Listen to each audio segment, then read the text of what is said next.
श्री शिवाष्टकम। प्रिय भक्तों, भगवान शिव के इस दिव्य और चमत्कारी स्तोत्र को जो भी भक्त नित्य श्रवण करता है वह देवों के देव महादेव की कृपा का पात्र हो जाता है। श्री शिवाष्टक स्तोत्र का पाठ श्रवण करने से मनुष्य को समस्त प्रकार के कष्टों से छुटकारा मिलता है और सृष्टि के हर क्षेत्र में आसानी से कामयाबी प्राप्त होने लगती है। श्री शिवाष्टकम स्तोत्र श्रवण करने से भक्त की समस्त मनोकामनाएं पूर्ण होती हैं। भगवान शिव अनादि एवं अनंत हैं, अजर एवं अविनाशी हैं। इस पावन स्तोत्र को श्रवण करने से भक्तों के समस्त रोगों को दूर करते हैं और भगवान सदाशिव की कृपा से अकाल मृत्यु का भय भी समाप्त हो जाता है। तो आइए इस दिव्य और कल्याणकारी स्तोत्र को श्रवण करते हैं। ओम श्री सांब सदा शिवाय नमः। अथ श्री शिवाष्टकम्। प्रभुं प्राणनाथं विभुं विश्वनाथं जगन्नाथनाथं सदानन्दभाजां भवद्भाव्यभूतेश्वरं भूतनाथं शिवं शङ्करं शम्भुमीशानमीढे। गले रुण्डमालं तनौ सर्पजालं महाकालकालं गणेशादिपालं जटाजूटगङ्गो तरङ्गैर्विशालं शिवं शङ्करं शम्भुमीशानमीढे। मुदा माकरं मण्डनं मण्डयन्तं महामण्डलं भस्मभूषाधरं तम् अनादिं ह्यपारं महामोहमारं शिवं शङ्करं शम्भुमीशानमीढे। वटाधो निवासं महाट्टाट्टहासं महापापनाशं सदा सुप्रकाशं गिरीशं गणेशं सुरेशं महेशं शिवं शङ्करं शम्भुमीशानमीढे। गिरीन्द्रात्मजासं रहितार्धदेहं गिरौ संस्थितं सर्वदा पन्नगेहं परब्रह्म ब्रह्मादिभिर्वन्द्यमानं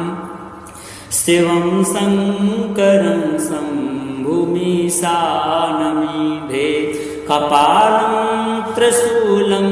कराभ्यां दधानं पदाम्भोजनम्राय कामं ददानं वलिवर्धमानं शूराणां प्रधानं शिवं शङ्करं शम्भुमीशानमीढे। शरच्चन्द्रगात्रं गणानन्दपात्रं त्रिनेत्रं पवित्रं धनेशस्य मित्रम् अपर्णाकलत्रं सदा सच्चरित्रं शिवं शङ्करं शम्भुमीशानमीढे। हरं सर्पहारं चिताभूविहारं भवं वेदसारं सदा निर्विकारं श्मशाने वसन्तं मनोजं दहन्तं शिवं शङ्करं शम्भुमीशानमीढे। स्वयं यः प्रभाते नरशूलपाणे पठेत् स्तोत्ररत्नं तुह्य प्राप्य रत्नं। सुपुत्रं सुधान्यं सुमित्रं कलत्रं विचित्रैः समारात् साध्यमोक्षं प्रयाति प्रभुं प्राणनाथं विभुं विश्वनाथं जगन्नाथनाथं सदानन्दभाजां भवद्भाव्यभूतेश्वरं भूतनाथं शिवं शङ्करं शम्भुमीशानमीढे गले रुण्डमालं तनौ सर्पजालं महाकालकालं गणेशादिपालं जटाजूटगङ्गो तरङ्गैर्विशालं शिवं शङ्करं शम्भुमीशानमीढे मुदा माकरं मण्डनं मण्डयन्तं महामण्डलं भस्मभूषाधरं तम् अनादिं ह्यपारं महामोहमारं शिवं शङ्करं शम्भुमीशानमीढे वटाधो निवासं महाट्टाट्टहासं महापापनाशं सदा सुप्रकाशं गिरीशं गणेशं सुरेशं महेशं शिवं शङ्करं शम्भुमीशानमीढे गिरीन्द्रात्मजासंरहितार्धदेहं गिरौ संस्थितं सर्वदा पन्नगेहं परब्रह्म ब्रह्मादिभिर्वन्द्यमानं शिवं शङ्करं शम्भुमीशानमीढे कपालं त्रिशूलं कराभ्यां दधानं पदाम्भोजनं रायकामं ददानं वलिवर्धमानं शूराणां प्रधानं शिवं शङ्करं शम्भुमीशानमीढे शरच्चन्द्रगात्रं गणानन्दपात्रं त्रिनेत्रं पवित्रं धनेशस्य मित्रम् अपर्णाकलत्रं सदा सच्चरित्रं शिवं शङ्करं शम्भुमीशानमीढे हरं सर्पहारं चिताभूविहारं भवं वेदसारं सदा निर्विकारं श्मशाने वसन्तं मनोजं दहन्तं शिवं शङ्करं शम्भुमीशानमीढे स्वयं यः प्रभाते नरशूलपाणे पठेत् स्तोत्ररत्नं तुह्य प्राप्य रत्नं सुपुत्रं सुधान्यं सुमित्रं कलत्रं विचित्रैः समाराध्य मोक्षं प्रयाति प्रभुं प्राणनाथं विभुं विश्वनाथं जगन्नाथनाथं सदानन्दभाजां भवद्भाव्यभूतेश्वरं भूतनाथं शिवं शङ्करं शम्भुमीशानमीढे गले रुण्डमालं तनौ सर्पजालं महाकालकालं गणेशादिपालं जटाजूटगङ्गो तरङ्गैर्विशालं शिवं शङ्करं शम्भुमीशानमीढे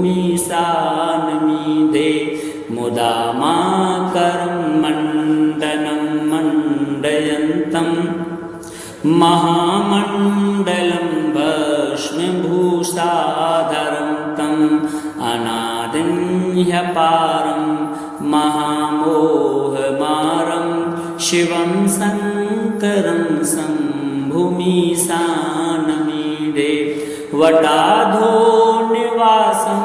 महाट्टाट्टहासं महाट्टाट्टहासं महापापनाशं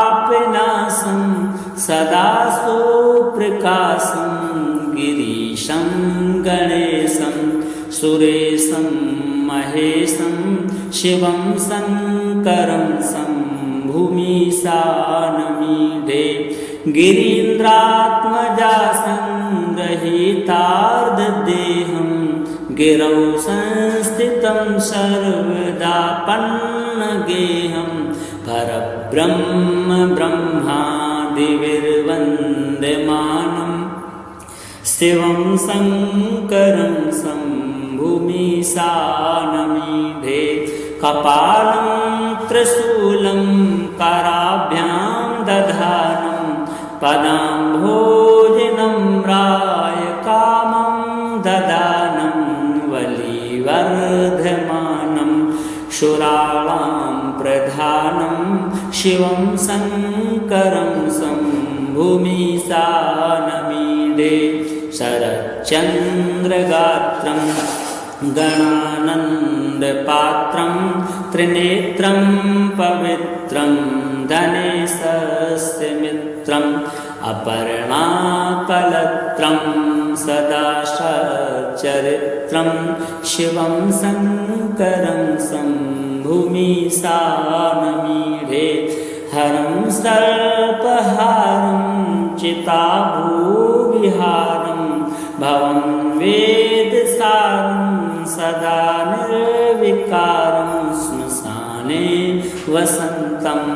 मनोजं दहन्तं शिवं शङ्करं शम्भुमीशानमीढे स्वयं यः प्रभाते नरशूलपाणे पठेत् स्तोत्ररत्नं तुह प्राप्य रत्नं सुपुत्रं सुधान्यं सुमित्रं कलत्रं विचित्रैः समाराध्य मोक्षं प्रयाति प्रभुं प्राणनाथं विभुं विश्वनाथं जगन्नाथनाथं सदानन्दभाजां भवद्भाव्यभूतेश्वरं भूतनाथं शिवं शङ्करं शम्भुमीशानमीढे गले रुण्डमालं तनौ सर्पजालं महाकालकालं गणेशादिपालं जटाजूटगङ्गो तरङ्गैर्विशालं शिवं शङ्करं शम्भुमीशानमीढे मुदा माकरं मण्डनं मण्डयन्तं महामण्डलं भस्मभूषाधरन्तम् अनादिं ह्यपारं महामोहमारं शिवं शङ्करं शम्भुमीशानमीढे वटाधो निवासं महाट्टाट्टहासं महापापनाशं सदा सुप्रकाशं गिरीशं गणेशं सुरेशं महेशं शिवं शङ्करं शम्भुमीशानमीढे गिरीन्द्रात्मजासं रहितार्धदेहं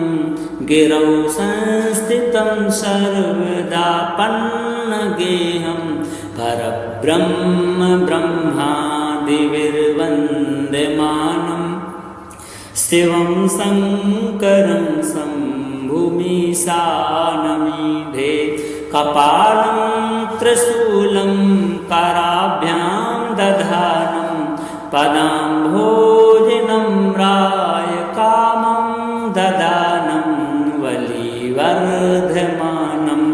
शूराणां प्रधानं शिवं शङ्करं शम्भुमीशानमीढे शरच्चन्द्रगात्रं गणानन्दपात्रं त्रिनेत्रं पवित्रं धनेशस्य मित्रम् अपर्णाकलत्रं सदा सच्चरित्रं शिवं शङ्करं शम्भुमीशानमीढे हरं सर्पहारं चिताभूविहारं भवं वेदसारं सदा निर्विकारं श्मशाने वसन्तं मनोजं दहन्तं शिवं शङ्करं शम्भुमीशानमीढे स्वयं यः प्रभाते नरशूलपाणे पठेत् स्तोत्ररत्नं तुह प्राप्य रत्नं सुपुत्रं सुधान्यं सुमित्रं कलत्रं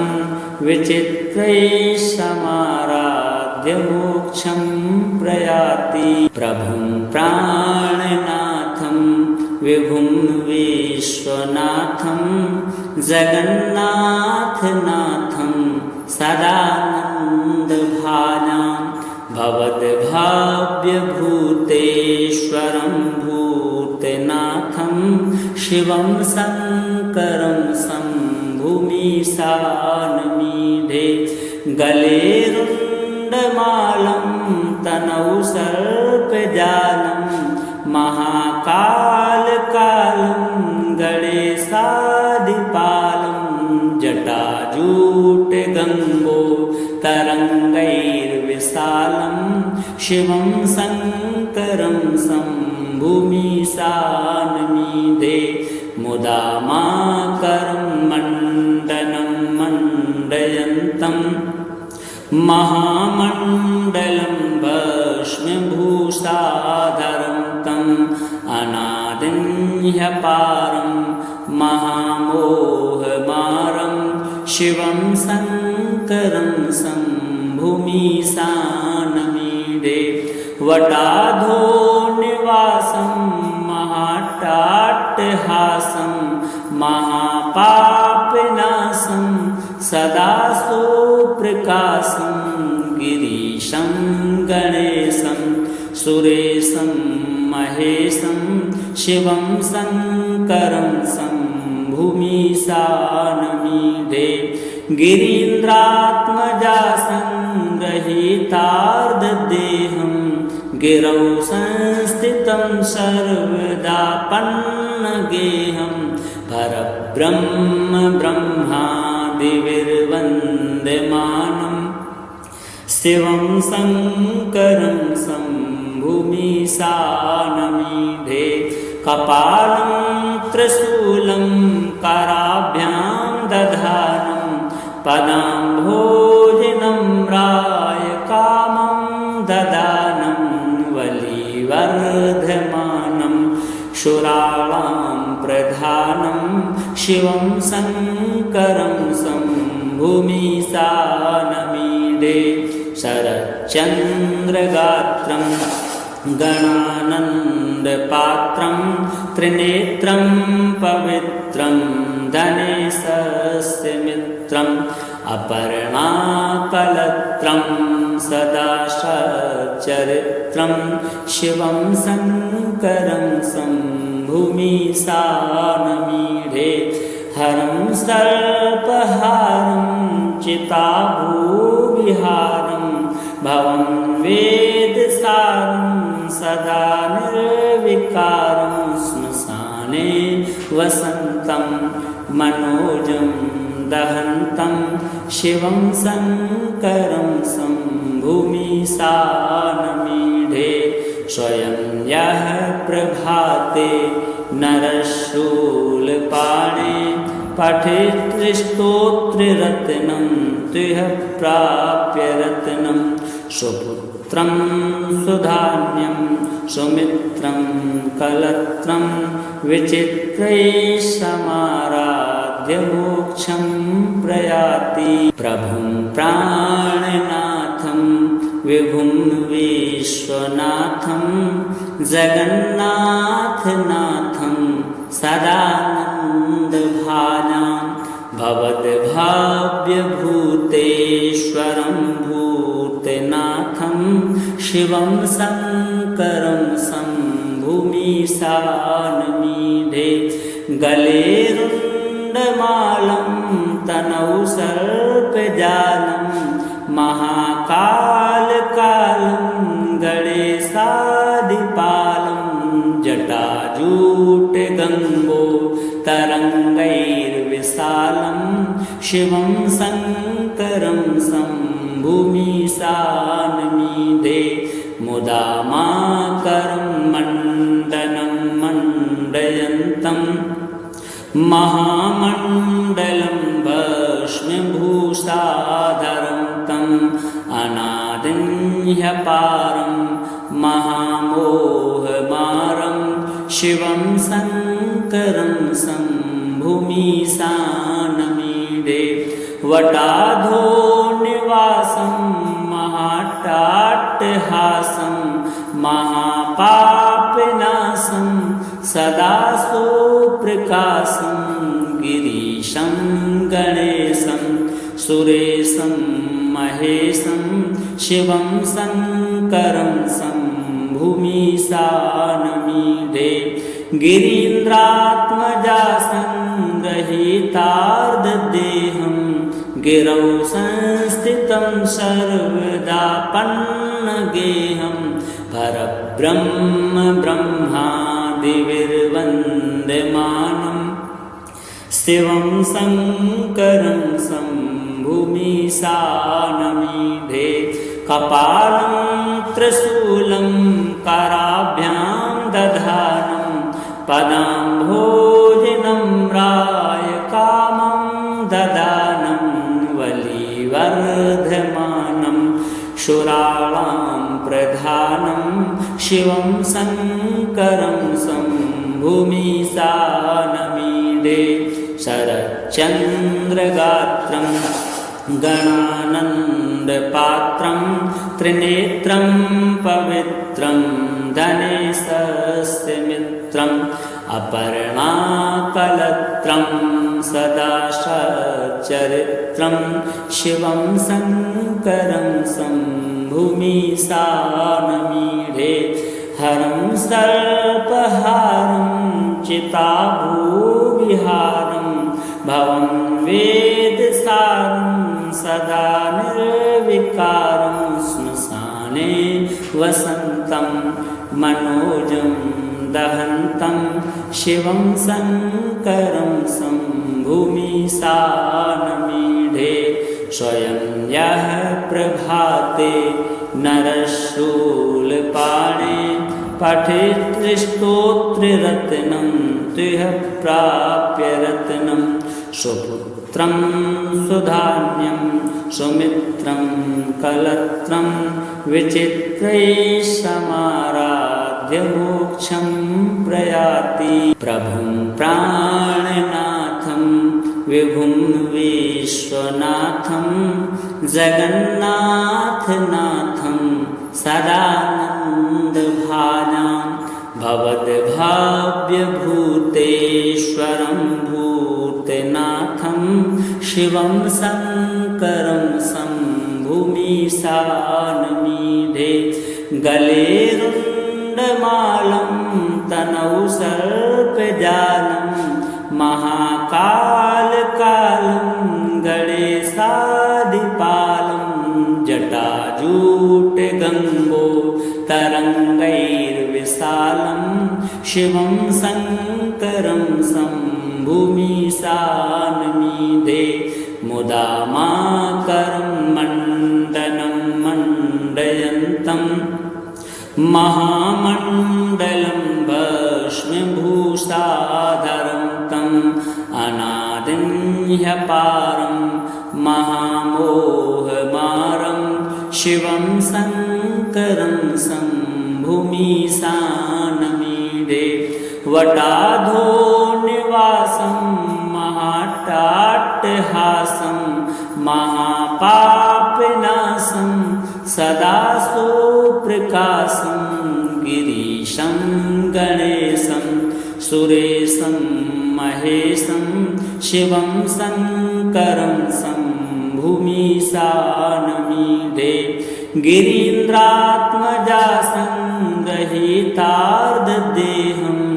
गिरौ संस्थितं सर्वदा पन्नगेहं परब्रह्म ब्रह्मादिभिर्वन्द्यमानं शिवं शङ्करं शम्भुमीशानमीढे कपालं त्रिशूलं कराभ्यां दधानं पदाम्भोजनं राय कामं ददानं वलिवर्धमानं शूराणां प्रधानं शिवं शङ्करं शम्भुमीशानमीढे शरच्चन्द्रगात्रं गणानन्दपात्रं त्रिनेत्रं पवित्रं धनेशस्य मित्रम् अपर्णाकलत्रं सदा सच्चरित्रं शिवं शङ्करं शम्भुमीशानमीढे हरं सर्पहारं चिताभूविहारं भवं वेदसारं सदा निर्विकारं श्मशाने वसन्तं मनोजं दहन्तं शिवं शङ्करं शम्भुमीशानमीढे स्वयं यः प्रभाते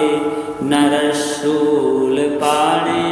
पठेत् स्तोत्ररत्नं तुह प्राप्य रत्नं सुपुत्रं सुधान्यं सुमित्रं कलत्रं विचित्रैः समाराध्य मोक्षं प्रयाति प्रभुं प्राणनाथं विभुं विश्वनाथं जगन्नाथनाथं सदानन्दभाजां भवद्भाव्यभूतेश्वरं भूतनाथं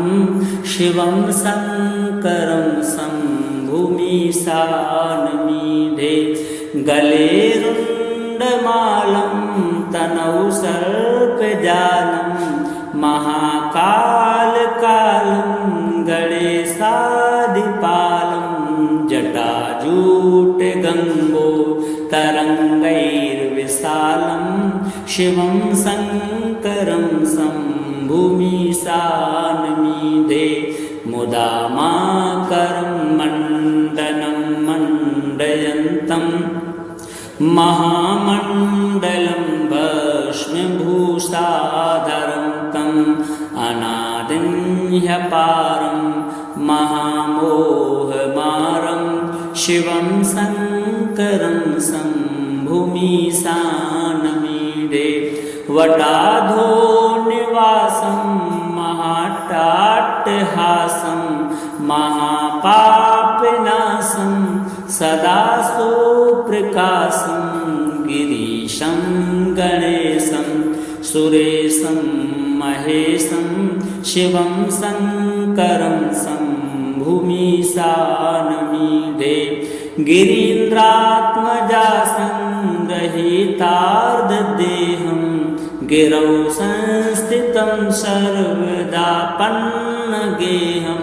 परब्रह्म ब्रह्मादिभिर्वन्द्यमानं शिवं शङ्करं शम्भुमीशानमीढे कपालं त्रिशूलं कराभ्यां दधानं पदाम्भोजनं राय कामं ददानं वलिवर्धमानं शूराणां प्रधानं शिवं शङ्करं शम्भुमीशानमीढे शरच्चन्द्रगात्रं गणानन्दपात्रं त्रिनेत्रं पवित्रं धनेशस्य मित्रम् अपर्णाकलत्रं सदा सच्चरित्रं शिवं शङ्करं शम्भुमीशानमीढे हरं सर्पहारं चिताभूविहारं भवं वेदसारं स्मशाने वसन्तं मनोजं दहन्तं शिवं शङ्करं शम्भुमीशानमीढे स्वयं यः प्रभाते नरशूलपाणे पठेत् स्तोत्ररत्नं तिह प्राप्य रत्नं सुपुत्रं सुधान्यं सुमित्रं कलत्रं विचित्रैः समाराध्य मोक्षं प्रयाति प्रभुं प्राणनाथं विभुं विश्वनाथं जगन्नाथनाथं सदानन्दभाजां भवद्भाव्यभूतेश्वरं भूतनाथं शिवं शङ्करं शम्भुमीशानमीढे गले रुण्डमालं तनौ सर्पजालं महाकालकालं गणेशादिपालं जटाजूटगङ्गो तरङ्गैर्विशालं शिवं शङ्करं शम्भुमीशानमीढे मुदा माकरं मण्डनं मण्डयन्तं महामण्डलं भस्मभूषाधरं तम् अनादिं ह्यपारं महामोहमारं शिवं शङ्करं शम्भुमीशानमीढे वटाधो निवासं महाट्टाट्टहासं महापापनाशं सदा सुप्रकाशं गिरीशं गणेशं सुरेशं महेशं शिवं शङ्करं शम्भुमीशानमीढे गिरीन्द्रात्मजा संग्रहीतार्धदेहं गिरौ संस्थितं सर्वदा पन्नगेहं परब्रह्म ब्रह्मादिभिर्वन्द्यमानं शिवं शङ्करं शम्भुमीशानमीढे कपालं त्रिशूलं कराभ्यां दधानं पदाम्भोजनं रायकामं ददानं वलिवर्धमानं शूराणां प्रधानं शिवं शङ्करं शम्भुमीशानमीढे शरच्चन्द्रगात्रं गणानन्दपात्रं त्रिनेत्रं पवित्रं धनेशस्य मित्रम् अपर्णाकलत्रं सदा सच्चरित्रं शिवं शङ्करं शम्भुमीशानमीढे हरं सर्पहारं चिताभूविहारं भवं वेदसारं सदा निर्विकारं श्मशाने वसन्तं मनोजं दहन्तं शिवं शङ्करं शम्भुमीशानमीढे स्वयं यः प्रभाते नरशूलपाणे पठेत् स्तोत्ररत्नं तिह प्राप्य रत्नं सुपुत्रं सुधान्यं सुमित्रं कलत्रं विचित्रैः समाराध्य मोक्षं प्रयाति प्रभुं प्राणनाथं विभुं विश्वनाथं जगन्नाथनाथं सदानन्दभाजां भवद्भाव्यभूतेश्वरं भूतनाथं शिवं शङ्करं शम्भुमीशानमीढे गले रुण्डमालं तनौ सर्पजालं महाकालकालं गणेशादिपालं जटाजूटगङ्गो तरङ्गैर्विशालं शिवं शङ्करं मुदा माकरं मण्डनं मण्डयन्तं महामण्डलं भस्मभूषाधरं तम् अनादिं ह्यपारं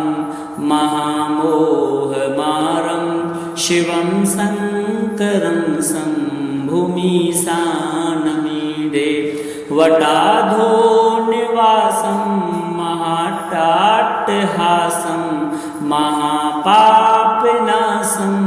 सदा सुप्रकाशं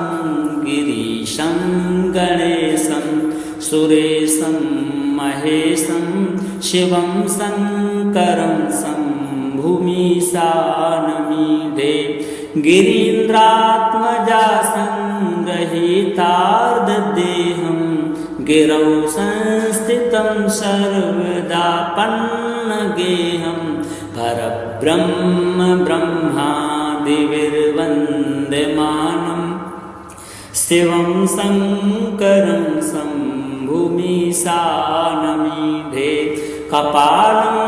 त्रिशूलं कराभ्यां दधानं पदाम्भोजनं रायकामं ददानं वलिवर्धमानं शूराणां प्रधानं शिवं शङ्करं शम्भुमीशानमीडे शरच्चन्द्रगात्रं गणानन्दपात्रं त्रिनेत्रं पवित्रं धनेशस्य मित्रम् अपर्णाकलत्रं सदा सच्चरित्रं शिवं शङ्करं शम्भुमीशानमीडे हरं सर्पहारं चिताभूविहारं भवं वेदसारं सदा निर्विकारं श्मशाने वसन्तं मनोजं दहन्तं शिवं शङ्करं शम्भुमीशानमीडे स्वयं यः प्रभाते नरशूलपाणे पठेत् स्तोत्ररत्नं तुह्य प्राप्य रत्नं सुपुत्रं सुधान्यं सुमित्रं कलत्रं विचित्रैः समाराध्य मोक्षं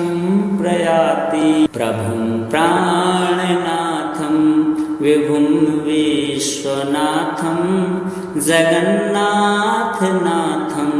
सदानन्दभाजां भवद्भाव्यभूतेश्वरं भूतनाथं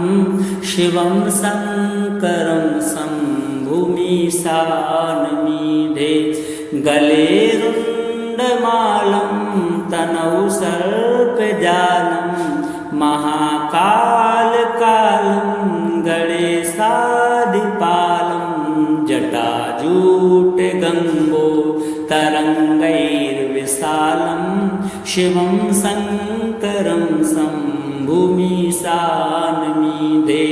मुदा माकरं मण्डनं मण्डयन्तं महामण्डलं भस्मभूषाधरं तम् अनादिं ह्यपारं महामोहमारं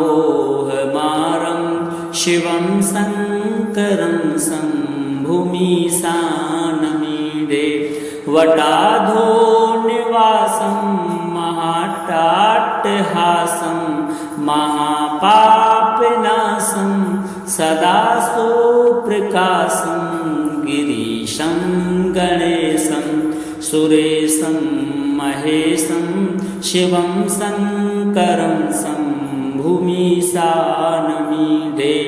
गिरीन्द्रात्मजा संग्रहीतार्धदेहं गिरौ संस्थितं सर्वदा पन्नगेहं परब्रह्म ब्रह्मादिभिर्वन्द्यमानं शिवं शङ्करं शम्भुमीशानमीडे कपालं त्रिशूलं कराभ्यां दधानं पदाम्भोजनं